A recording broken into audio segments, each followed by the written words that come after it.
Asshole Podcast, opinions like assholes. Everyone got one. So I invite you, I welcome you to hear mines. Willie A, the A stands for Ask Somebody, Prather. What it do? So as you see, this shit is bright, extra bright. I don't know, I'm just trying different features and shit. But I started a podcast episode paying tribute to the shy, because it is deserving of being talked about and being praised. Before I got cut off, I was trying to get my shit in, but before I got cut off, I was talking about when at the end of the men fellowship, or the men at the end of the men you can say group therapy session that they was having amongst each other. You had the guy, I forgot his goddamn name again. What was it? Not Victor. It is Jamal. He playing the big brother of the young lady that Bakari's dating. They went to homecoming, but prom together. And like I said before they went to prom, Bakari was feeling some kind of way about, her brother wanted to meet him. The guy Jamal wanted to meet him because he kind of knows that their lives are similar. They both got bodies. They both, Bakari's still in the street, even though he has an exit plan, which most youngins don't. And I think, a lot of times we talk about there's only being one or two ways out of the streets, and that's either death or jail, or at least the street life when you start indulging in it to make, money and a lifestyle. Me personally, I'm going to say that's not necessarily true. I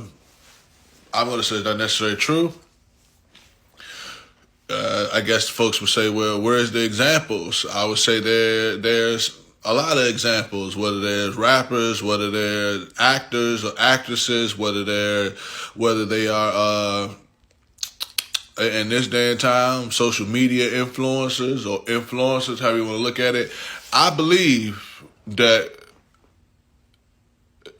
just like when you look at one of the families or scenarios or examples that I like to relate to is the Kennedy family. The Kennedy family name used to be tied to bootlegging and not the right side of the law, so to speak, right? So I most definitely think that there is legitimacy or legitimate ways to find your way out of that street life. Anyway, so Bakari and the guy Jamal, I think Bakari was like, look, it's all good. I'm down to meet him. I just don't want him trying to punk me, no shit like that. Because like I said, when you come from the environments like that and you come from, situations where survival is really your main mode. You understand me? And I'm not talking about like survival, but you do have to survive on what I'm going to eat, where I'm going to sleep. But I'm talking about survival like, damn, somebody going to try to murk me. Somebody going to try to kill me. Really got to build your P's and Q's. I'm talking about eat or be eaten. I'm talking about prey or predator environment for real. Not no, we out here, we all eating and we all, nah, I'm talking about, we coming to get it. Those type of environments. Like I said, predator or prey. Be eaten or eat. But anyway, let's try to get back to the point I was trying to make, if there's a point I'm trying to make still. But I think in a nutshell, the point is, I understand where that whole concept was coming from. I remember speaking on a sports podcast and was talking to a coach, and coach was talking about how when he was younger, the coaches, like one of the things he saw different in today's time opposed to when he was younger, when he was younger, the coaches used to get up in your face and they'd scream at you, they call you names. And he was like, my father was right there, my father never said nothing, I kind of so that taught me he was basically saying that taught him to suck it up and, take hard love or tough love, so to speak. And I'm like, shit, not I, and not most of the individuals from which I came from, the environments from which I came from, the men or even women. But we ain't about to let some motherfucker holler and scream up in our face and disrespect us in any kind of way, or make us feel disrespected in any kind of way. Because like that gentleman was saying, that coach was saying, he had a father.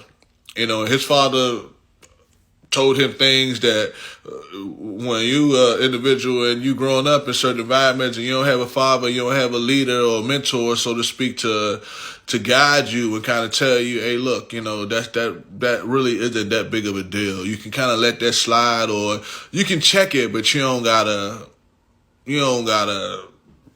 put hands or force against it. You understand? So a lot of us didn't have that. And the only thing we have is respect. And I know that sounds crazy, but it's like T.I. said back in the day. He said, I don't know what you'll do for your respect, but I'll die for mine. And that's where we come from. We ain't got nothing else. Ain't got no money. You know what I'm saying? Even if we got education, we ain't got no power. You know what I'm saying? It's like, in some sense, all we got is respect. You know what I'm saying? So, like T.I. said, I don't know what you do for your respect, but I die for mine. And shout out BG, the Hot Boys. You understand? He just got out of jail. Here we are. What's today's date, actually? Today is Thursday, September 7th.